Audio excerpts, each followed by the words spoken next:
That are operating in Pak occupied Kashmir. ఇండియాకి పాకిస్తాన్కి మధ్య భరత్ గారు 3,323 కిలోమీటర్ల ల్యాండ్ బోర్డర్ ఉందండి. 3,323 కిలోమీటర్ల ఎల్ఓసి ఉంది. ఇండియాకి చైనాకి మధ్య 3,488 కిలోమీటర్ల ల్యాండ్ బోర్డర్ ఉంది. ఇండియాకి బంగ్లాదేశ్ కి మధ్య 4,000 కిలోమీటర్ల పైచిలుకు ల్యాండ్ బోర్డర్ ఉంది. మొత్తం కలిసి ఇండియాకి చుట్టుపక్కల ఉన్న ఆఫ్ఘనిస్తాన్, పాకిస్తాన్, బంగ్లాదేశ్, నేపాల్, భూటాన్, మయన్మార్ ఇవన్నీ కలిపితే 15,000 కిలోమీటర్లు మనకి భూ సరిహద్దు ఉంది. మన చుట్టుపక్కల ఉన్న దేశాలతో, శ్రీలంకతో మనకి వాటర్ బోర్డర్ ఉంది. ఈ 15,000 కిలోమీటర్ ల్యాండ్ బోర్డర్స్ ని కాపాడుకోవాలి మనం ఇప్పుడు. కానీ ఇంత కాపాడాలంటే చాలా పెద్ద ఎత్తున ఖర్చు, సైనికులు ఇదంతా కూడా. వాళ్ళు సింపుల్ గా మదర్సాలో అదైపోయి జిహాదీ అని చెప్పి ఎవడో ఒకడు వచ్చేస్తున్నాడు, 4-5 వచ్చేసి ఇట్లా సంవత్సరంకో దాడి చేసి పోతాడు. వాడికి రూపాయి ఖర్చు లేదు. ఏం చెప్తారంటే నువ్వు జిహాద్ చేస్తే కనుక జన్నత్ స్వర్గంలో నీకు 72 మంది కన్యలు సిద్ధంగా ఉన్నాయని చెప్తారు. వాడు చనిపోవడానికి సిద్ధంగా అయ్యే వస్తాడు కదా. మదర్సాలో చెప్పేదే అది కదా, పాకిస్తాన్ లో చెప్పేదే అది. కానీ దీనికోసం మనం లక్షల కోట్లు ఖర్చు పెట్టాల్సి వస్తుంది. ఎట్లా మరి ఈ సిచ్యువేషన్ అవాయిడ్ చేయడం? అదేనండి. ఇప్పుడు అందుకనే మనము ఎప్పుడు ఎప్పుడేం దాడి జరుగుతుందో లక్షల కోట్లు ఖర్చు పెట్టాల్సి వస్తుంది. ఈ డిఫెన్స్ ఖర్చు పెట్టే బదులు ఇంకా వేరే ఏదైనా ఖర్చు పెడితే చాలా బాగుంటుంది. కానీ ఇప్పుడే పాకిస్తాన్ కంటే చాలా బాగున్నాం మన ఆర్థిక వ్యవస్థలో. అవును. ఇంకోటి ఏంటంటే 14th August 1947 పాకిస్తాన్కి స్వతంత్రం వచ్చింది. 15th August 1947 మనకి స్వతంత్రం వచ్చింది, భారత్కి, ఇండియాకి. రైట్. సో వాళ్ళు ఇప్పటికి 4 సార్లు మిలిటరీ పాలనలోకి వెళ్ళారు. మన పర్వేజ్ ముషరఫ్, అంతమందుల జనరల్ జియావుల్ హక్, అంతమందుల అయూబ్ ఖాన్, యాహ్యా ఖాన్ 4 సార్లు వెళ్ళారు వాళ్ళు.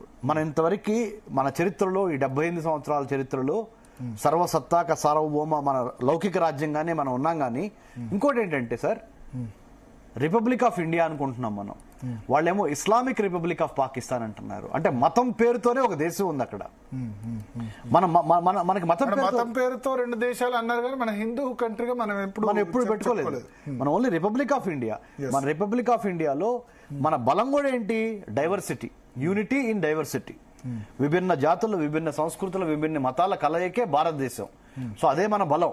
ఆ బలాన్ని వాళ్ళు బలహీనతగా మార్చడానికి, ఇట్లా 2 వర్గాల మధ్య, 2 మతాల మధ్య చిచ్చు పెడతానికి వాళ్ళు కావాలని స్ట్రాటజిక్ గా, వ్యూహాత్మకంగా చేసిందే గాని ఇదేదో ఒకసారి వచ్చి చేసి వెళ్ళిపోవటం కాదు. దీని అనగా చాలా పెద్ద ప్లానింగ్ ఉంది, ప్రిపరేషన్ ఉంది. దాన్ని మనం అర్థం చేసుకొని వాళ్ళ యొక్క లక్ష్యాలకి మనం సెక్యూరిటీ ల్యాప్సెస్ అంటే నేనేం చెప్తానంటే సింపుల్ కదా.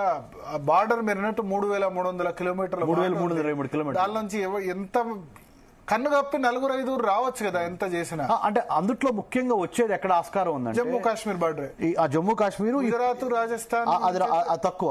ఈ పాక్ నుంచి రావడానికి అవకాశం లేదు. గుజరాత్, రాజస్థాన్, పంజాబ్ బార్డర్ నుంచి. ఎందుకంటే అక్కడ లోకల్స్ సపోర్ట్ లేదండి. ఓకే. ఇక్కడ కొద్దిగా లోకల్ సపోర్ట్ ఉంది. ఓకే. మీకు అర్థమైంది? వచ్చిన వాడు సర్వైవ్ అవటానికి గానీ అది ఇక్కడ లోకల్ సపోర్ట్ ఉంది, అక్కడ లోకల్ సపోర్ట్ లేదు. ఇంకోటి, అక్కడ చాలా హార్ష్ క్లైమేట్స్ అయ్యి, మరి ఎడారి ప్రాంతం అవన్నీ. ఇక్కడ కొంత ప్రాంతం అయితే కొంచెం వింటర్ లో దాటొచ్చు. కానీ అక్కడ కొద్దిగా ఈ బోర్డర్ సెక్యూరిటీ గానీ, మన ఆర్మీది గానీ పహారా ఎక్కువ ఉంటాము. లోకల్ సపోర్ట్ నిల్ అక్కడ. ఇక్కడ లోకల్ సపోర్ట్ గుజరాత్ కానీ, రాజస్థాన్ కానీ, లోకల్ సపోర్ట్ ఎక్కడైనా తక్కువ. పంజాబ్ కూడా అమృత్సర్ లో డ్రగ్స్ అవి వాళ్ళు డ్రోన్స్ ద్వారా కూడా డ్రగ్స్ వేయటం, ఇటు అవన్నీ చేస్తున్నారు, అన్ని రకాలుగా చేస్తున్నారు.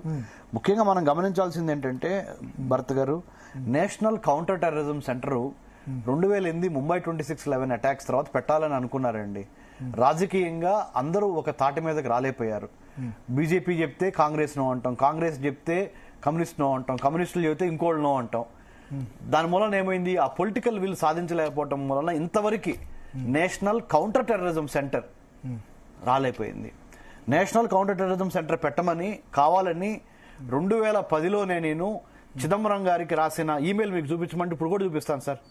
నేను 2010లో నేను జేఎన్యూ స్టూడెంట్ అయిపోయిన తర్వాత డాక్టరేట్, పోస్ట్ డాక్టరేట్ చేసి మన చిదంబరం గారిని కలిసి తర్వాత ఏకే ఆంటోనీ గారిని కలిస్తే వాళ్ళు కూడా దీని మీద చేద్దాం అన్న విధంగానే మాట్లాడారు ఆ రోజున. సో వాళ్ళకి 15 సంవత్సరాలు అయిపోయింది 2010 నుంచి. కానీ ఇంతవరకు నేషనల్ కౌంటర్ టెర్రరిజం సెంటర్ రాలేదు.